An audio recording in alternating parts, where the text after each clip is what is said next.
Hey everyone, so today I wanted to talk about something kind of interesting and very oboe specific, but how the way we construct the end of the tip, regardless of whether we like a long tip that has more smoke or stuffing in the middle, or if we like a tip like what I prefer that is shorter and thinner and a little more defined, but that has more kind of connective tissue between the short, thin tip and the plateau. Either way, we're all kind of going for a similar effect, but there is something that we can all run into trouble with, and that is leaving the last millimeter or two, the center of the tip, the center of the end of the tip, the last millimeter or two, too thick. Because when we do this,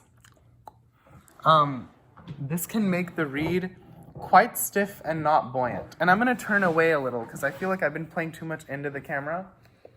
And I'll just play this reed. So this reed, I had taken too much out of the back for this shape, and it was a little logy, and it was feeling kind of dull on the scale in certain notes, and I wasn't really happy with it, and I was thinking of maybe tossing it because I thought I'd done too much damage.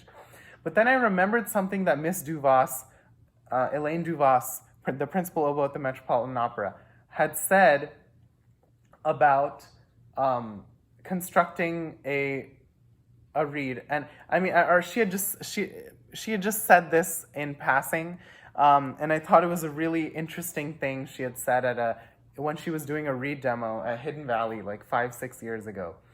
And she said, if you want to know what up-to-pitch high notes feel like, take any desk reed and just kind of chop off horizontally the tip going straight up. No V shape, no U shape or any inverted whatever, nothing. Just straight up like this, horizontally. It's not going to sound great, but you'll feel what up-to-pitch high notes feel like. And I thought that was so fascinating because I went and did that and I absolutely felt that, and it was nice in a way. Now, making it sound good, she said also that's the other part of it, right? The art of reed making. But it was very interesting, and I absolutely loved this. It gave me a great insight into how the tip functions and works.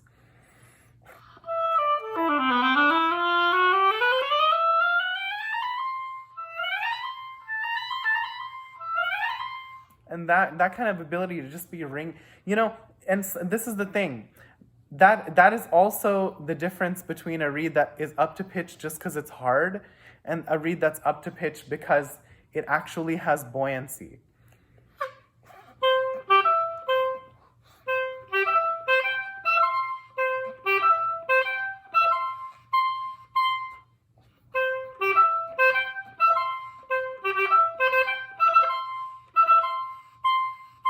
Do you hear the ring on that? Beam, bum.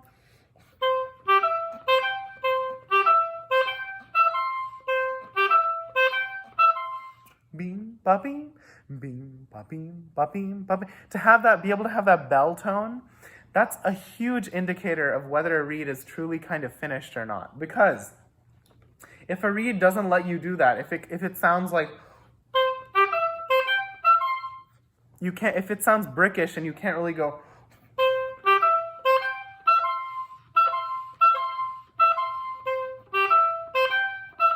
this is everywhere in music. And so it's so important to be able to express that. And let's think of Brahms' Haydn variations. A lot of people play this so linearly sometimes, and that could be, an interpretation thing. Sometimes I feel like it's because the reed is not actually letting them play it how they sing it. So, I sing it like this.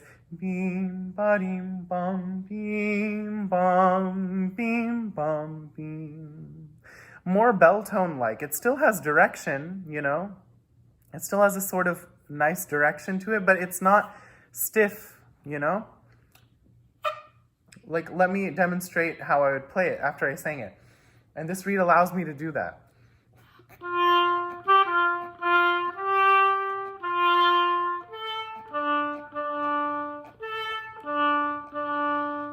Right? Beam, bum, beam.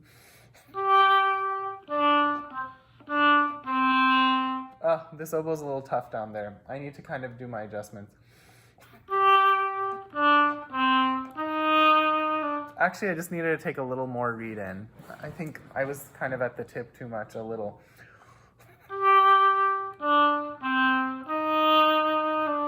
So see, that helped, right? Taking just a little bit more, just a little bit more rolling in.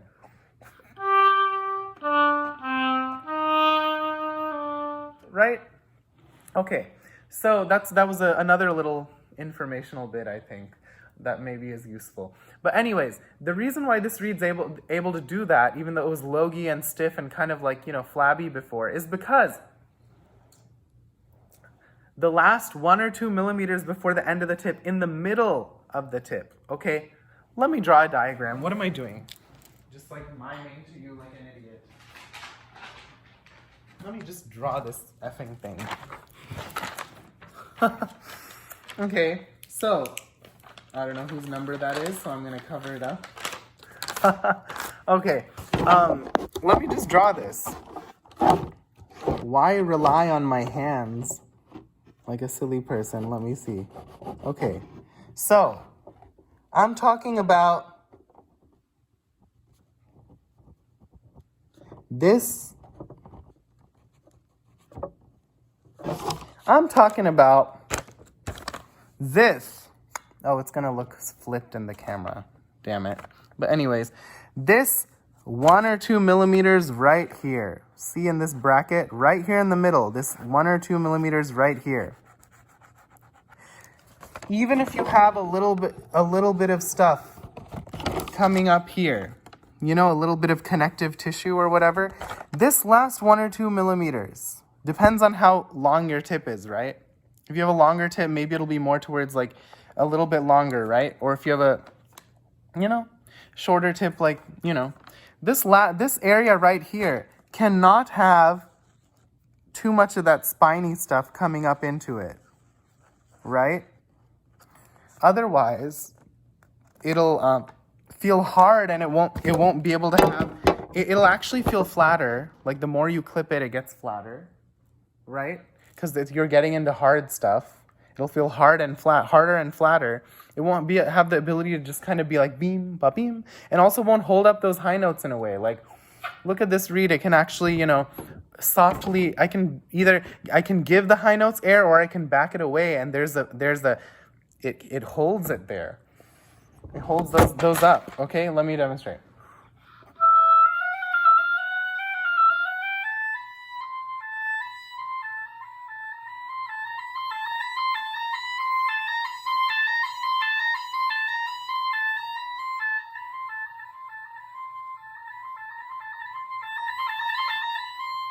Those notorious left-hand notes.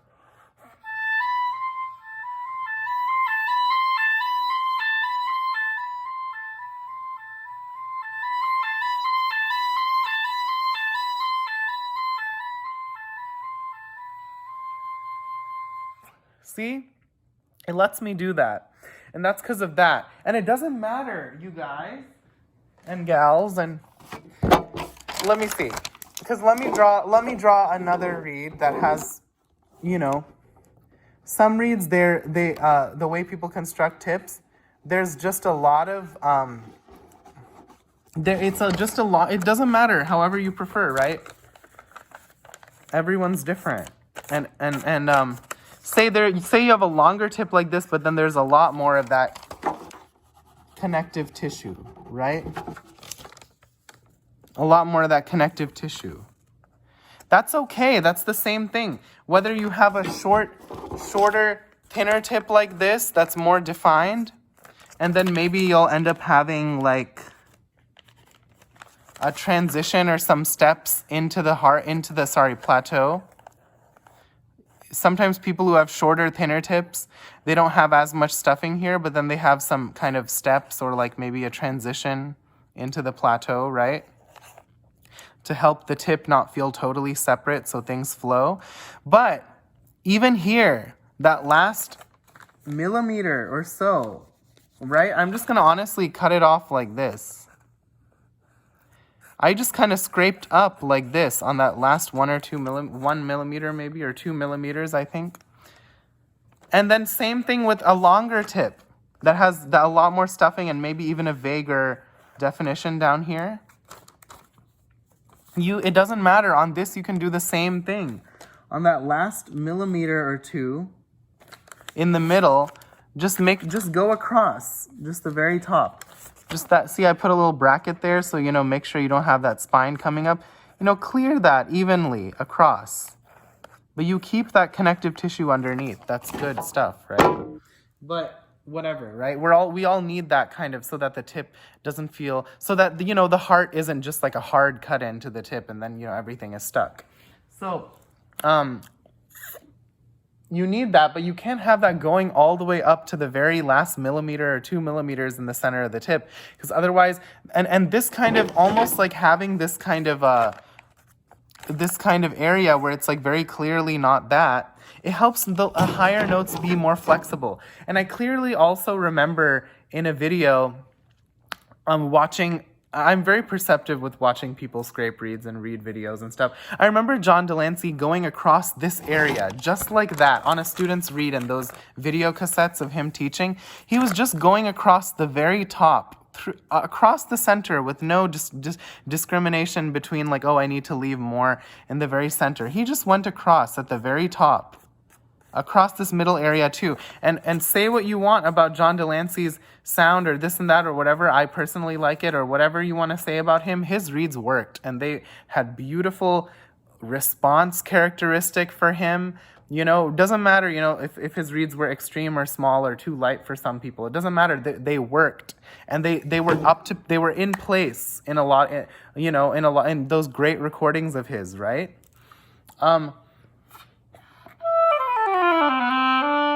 And there was a sort of ease about them too, right? Oh, of course, when I say that, I miss the attack. It's oboe, you guys. That's definitely something with my oboe too. I need to adjust. Need to follow my own advice, right?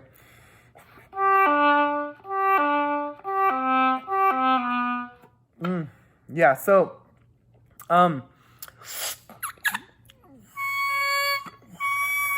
so there's something about that, you guys, where it does help hold things up, and it allows things to be buoyant, right?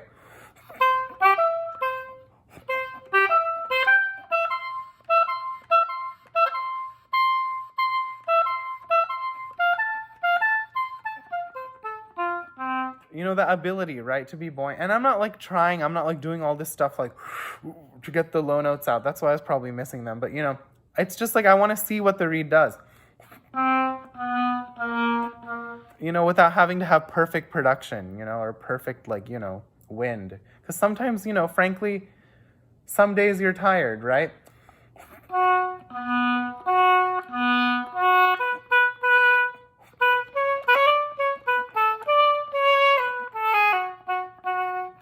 That's the Tuktakishvili flute concerto.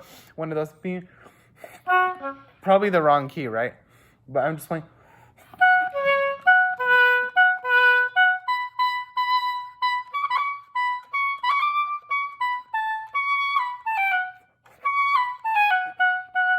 That kind of buoyancy, right?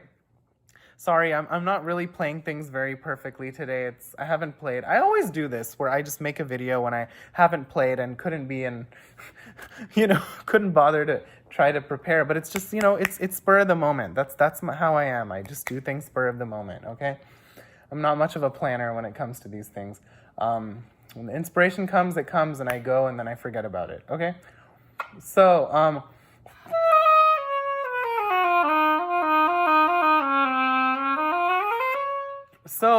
yeah, this is just something to think about, you guys. So when I cleared that up, that last part, and made sure that nothing was too thick right there in the middle, it was pretty even thickness at the very top of the tip, almost like you're, making sure that it's very even thickness kind of at the top. That really helps, and I just wanted to share that. So thank you, and I hope this is something to consider.